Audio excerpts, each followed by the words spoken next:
Today, on How It's Made. Lighters. We'll give you the case history.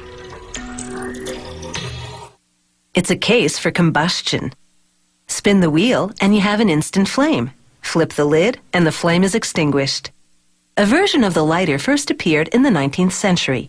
At the time, it was more of a conversation piece than anything, a curiosity that ignited plenty of interest.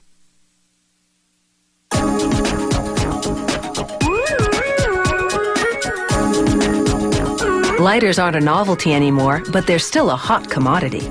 To make lighter cases, a machine uncoils brass from a spool, pulling it to a press. The press stamps the brass repeatedly to shape both the top and bottom parts of the case.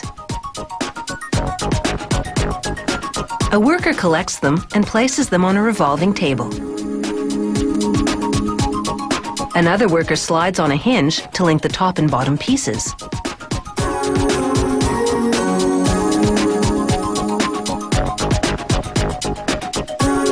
An electrode welds the hinge to the case. Then a mechanical arm knocks them down a chute to a worker who inspects the welding job.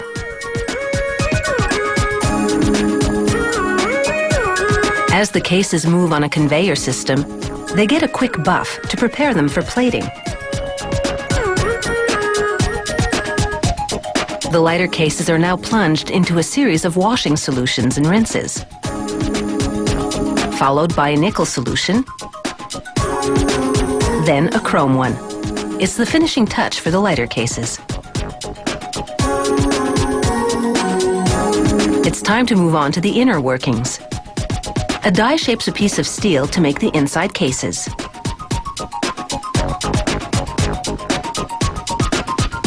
Mechanized arms then place a tube and plate in the case. The tube will hold the flint stone, and the plate will form the top of the inner case.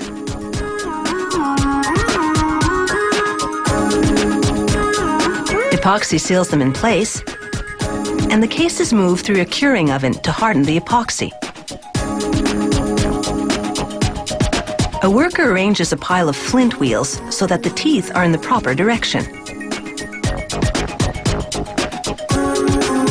Grippers load the flint wheels into an assembly jig.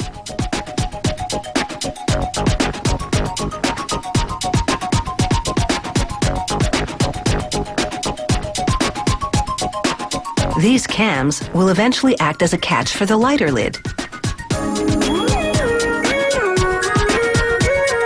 A gripper places the cam in the jig beside the flint wheel.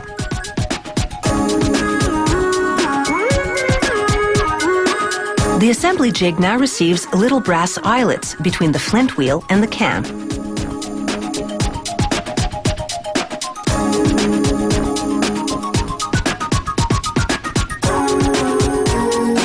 The machine slides the inner case over the flint wheel, cam, and eyelet. And an automated device rivets it all together. A machine lowers a wick to the eyelet and threads it through.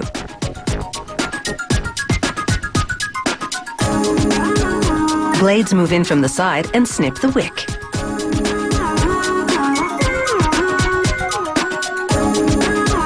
This machine stuffs pieces of cotton into the inner case. The cotton will soak up and retain fuel when the consumer adds it later. Steel plungers tamp down the wick and cotton. Here a die punch cuts a piece of felt to size.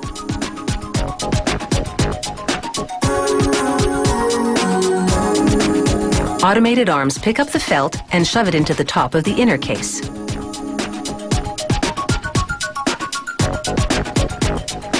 Here, grippers place a flint spring in the case just over the flint stone. Pneumatic screwdrivers drive the screw home.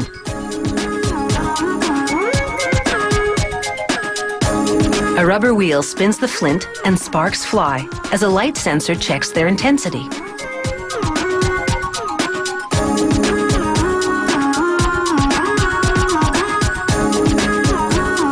After the flint check, technicians install the inner unit in the case. They check the fit, they test the function, looks like it's an open and shut case.